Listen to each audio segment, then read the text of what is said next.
Bom dia! Tá começando mais um episódio da Lolere, seu podcast jurídico direto, prático e sem juridiquês. Eu sou o Victor. E eu sou a Cibele. Muito bom dia nessa terça-feira. Hoje no Consumidor, plano de saúde é condenado por contrato esfinge. E no penal, juiz absolve réu por erro de tipo em caso de estupro de vulnerável. No administrativo, o Estado da Bahia vai indenizar servidora por licença-prêmio não usada. E ainda no penal, cliente difamador é condenado por ataques à própria advogada. Tem também no processual civil, com decisão que garante prioridade aos honorários advocatícios. E previdenciário com trabalhadora do lar virando aposentada oficial. Mas antes de passar para o episódio, a gente vai ler aqui o comentário da Bela Filósofa, que falou assim: apaixonada pelo Law Letter. Como advogada e estudante apaixonada por atualização jurídica, eu valorizo conteúdos que conseguem unir clareza, profundidade e objetividade. E o Law Letter faz exatamente isso. Tenho acompanhado há mais de um mês, mas ainda não havia vindo comentar. E venho hoje só para celebrar vocês e agradecer. É aquele tipo de podcast que dá vontade de ouvir tomando café, indo pro trabalho ou entre uma tarefa e outra. Tudo de bom. Muito obrigada pelo seu comentário, viu, Bela? E muito bom saber que você tá comentando aqui no podcast pela primeira vez. E a gente espera trazer cada vez mais conteúdos de qualidade. Então pega o café, coloca o fone de ouvido e bora juntos entender como essas decisões estão moldando o direito no Brasil.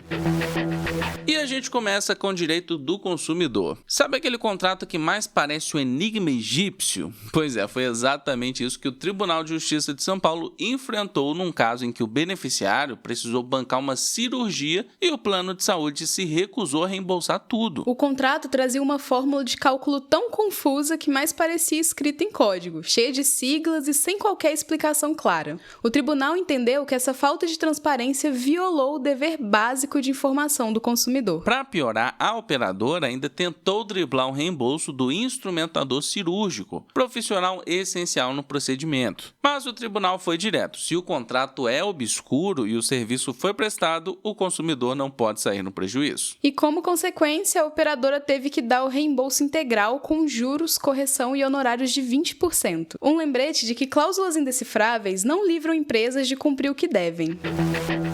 E bora com direito penal e processual penal. Uma decisão recente reacendeu o debate sobre os limites da culpa e do dolo no direito penal. Um réu acusado de estupro de vulnerável foi absolvido após o juiz reconhecer a ocorrência de erro de tipo, entendendo que ele não tinha consciência nem condições de saber da vulnerabilidade da vítima. O caso chamou atenção pela controvérsia. Segundo a sentença, não havia provas de violência ou grave ameaça e persistia dúvida quanto ao conhecimento do acusado sobre a idade ou condição da vítima, elemento essencial do tipo penal. Em outras palavras, o magistrado entendeu que o ato foi praticado sem dolo, isso é, sem intenção consciente de violar a norma. A decisão contrasta com a interpretação rígida do artigo 217-A do Código Penal, que considera crime o ato sexual com menores de 14 anos, independentemente de consentimento ou do conhecimento sobre a idade. A fundamentação, contudo, trouxe à tona um ponto sensível. Até que ponto o desconhecimento de uma circunstância fática pode excluir o dolo e afastar a punição. E é justamente sobre essa fronteira entre o erro e a culpa e entre o dolo e a responsabilidade que a gente conversa agora. Quem responde é Rayane Oliveira, advogada criminalista, especialista em processo penal e tribunal do júri. A aplicação do erro de tipo no crime de estupro de vulnerável é um tema que revela claramente os limites entre o dolo e a culpa dentro do direito penal. O erro de tipo ocorre quando o agente, por uma falsa percepção da realidade, ignora um dos elementos do tipo penal. No caso do estupro de vulnerável, por exemplo, pode acontecer quando o réu acredita sinceramente que a vítima tem mais de 14 anos, baseando-se em aparência física, comportamento ou informações equivocadas. O que o juiz analisa é se o erro foi inevitável, ou seja,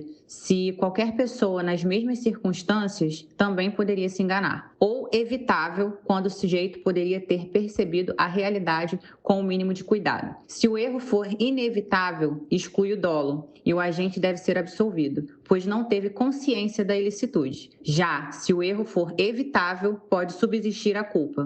Mas como no crime de estupro de vulnerável não admite a forma culposa, o resultado é igualmente a absolvição. Esse tipo de decisão decisão causa muita repercussão social, mas é fundamental compreender que o direito penal, ele não pune o erro humano, e sim a vontade livre e consciente de praticar o crime. O caso em questão demonstra como o juiz deve analisar as provas sobre uma ótica técnica não emocional e se há dúvida razoável sobre o conhecimento da idade da vítima, o princípio do indúbio pro réu, que deve prevalecer. Em resumo, o erro de tipo delimita até onde vai o dolo e onde começa a culpa. E no estupro de vulnerável, essa linha é decisiva para distinguir a punição da absolvição.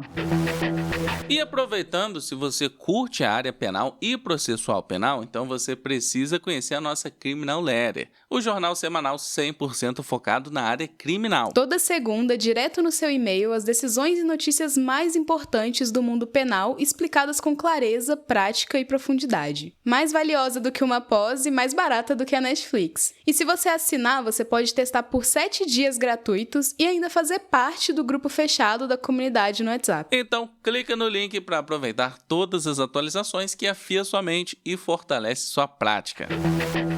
E bora com direito administrativo. A juíza Juliana de Castro Madeira, da 6ª Vara da Fazenda Pública de Salvador, determinou que o Estado da Bahia indenize uma servidora pública por licenças prêmio, que ela não conseguiu gozar antes da aposentadoria. Segundo a magistrada, se o servidor tem um direito adquirido e deixa de usufruí-lo por responsabilidade da administração, a compensação financeira é devida e deve ser calculada com base na última remuneração recebida. Na decisão, a juíza foi categórica ao rejeitar o argumento do Estado, classificando como autorrefutante e inconstitucional. Isso porque o próprio ente público reconheceu que a servidora tinha direito, mas tentou afastar o pagamento alegando prescrição. Conforme o entendimento consolidado, o prazo prescricional de 5 anos começa a contar apenas a partir da aposentadoria, que é o momento em que surge o direito de conversão da licença não gozada em indenização. Antes disso, não há prescrição a ser discutida. Outro ponto importante, o valor a ser pago deve considerar apenas as parcelas permanentes da remuneração, excluindo eventuais verbas transitórias. A lógica é simples, o cálculo deve refletir a remuneração real do cargo, sem inflar o montante com gratificações esporádicas. A decisão também reforçou uma vantagem que muitos servidores desconhecem: não incide imposto de renda sobre o valor da indenização. O STJ já pacificou o tema em súmula, reconhecendo o caráter indenizatório da verba. Afinal, ela não representa nenhum ganho novo, mas sim uma compensação por um direito que deixou de ser usufruído. Por fim, a sentença segue o entendimento do STF, que já reconheceu a possibilidade de conversão em pecúnia de férias e licenças não usufruídas quando o servidor se aposenta, em sede de repercussão geral. Se o direito foi adquirido e não usufruído por falha do Estado, cabe indenização.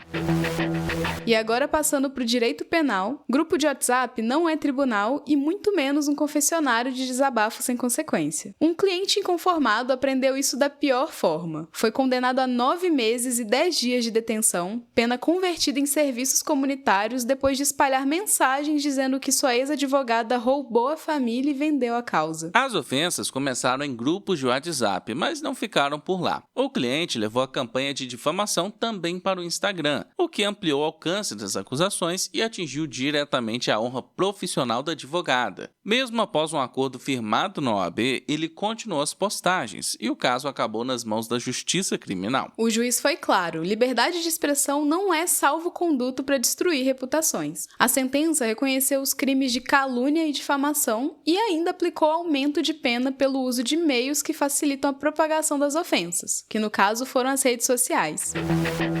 E agora vamos com o direito processual civil. Advogado não é credor de fim de fila. E o TRT-11, que abrange Amazonas e Roraima, deixou isso bem claro. O tribunal concedeu liminar garantindo o pagamento imediato dos honorários sucumbenciais, sem necessidade de esperar a quitação total da dívida trabalhista. A decisão anterior impunha exatamente essa condição: só liberar os honorários depois que toda a dívida trabalhista fosse paga. Mas o desembargador Aldalifal Hildebrando classificou essa exigência como teratológica e abusiva. Afinal, o advogado comprovou que os valores eram incontroversos e já estavam depositados, não havendo razão para reter o que é seu por direito. Na liminar, o magistrado ressaltou o caráter alimentar dos honorários, lembrando que eles são a principal fonte de subsistência da advocacia. E foi além: reter esse valor sem justificativa viola o direito líquido e certo do profissional, o que justificou a intervenção urgente do tribunal. Em termos práticos, a decisão reforça que honorários não são bônus de encerramento, mas um direito autônomo e prioritário do advogado. Se o valor está depositado e não há controvérsia, cabe a liberação imediata, e não é preciso aguardar o pagamento integral da dívida principal. E para quem estuda ou se prepara para a prova da OAB, fica o lembrete. Em caso de retenção indevida, cabe mandado de segurança para garantir o saque dos valores incontroversos ou execução autônoma dos honorários na própria ação. O essencial é lembrar, honorário é verba alimentar, não acessório opcional.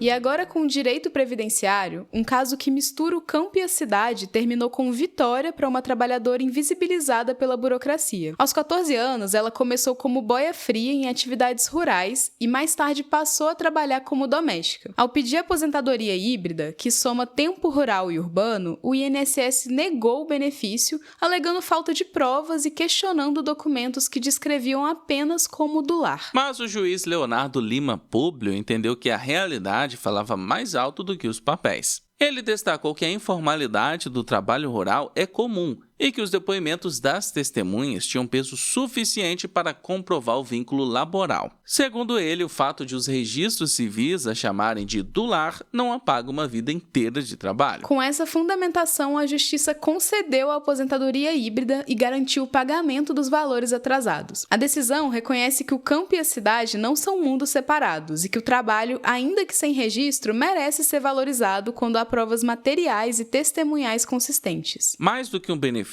o caso representa um ato de reparação. Mostra que a Justiça está disposta a enxergar além dos rótulos burocráticos e reconhecer o esforço de quem passou a vida contribuindo, ainda que de forma invisível. E agora a gente vai chegando ao fim de mais um episódio e muito obrigado por ter ficado com a gente até aqui nessa terça-feira. Como sempre, eu quero agradecer a todo mundo que comentou na edição passada, a Gisele, Reinaldo, Miguel, Priscila, Bela, Yuri Júlio, Dali Viegas, Marcos Paulo, Luiz Ló, Amaral Dias, Ana Bia, Suelen Rodrigues, Felipe, Kelly Barros, Patrícia, Guilherme Chaves, o Renato Martoni, que inclusive pediu para voltarmos com o Manual Jurídico da Vida Real. Renato, eu printei o seu comentário e mandei aqui pro pessoal de cima e pode ser que a partir do seu comentário surja aí alguma coisa e o podcast volte a ficar nativa, mas eu não posso garantir nada. De qualquer forma, fica o convite para quem não conhece, conhecer o Manual Jurídico da Vida Real, que também tem muita informação jurídica que pode contribuir para a vida jurídica de muita gente que acompanha a gente aqui na Lolere também. E por fim, o Felipe Calou e a Bianca Martins. Muito obrigado a todos que comentaram. E não esquece de seguir a gente no seu agregador de podcast favorito, avaliar a gente com 5 estrelas e também ativar o sininho. Compartilha esse episódio lá nos seus stories e marca a gente no @lo.leri, que a gente tá sempre acompanhando toda a interação de vocês por lá também.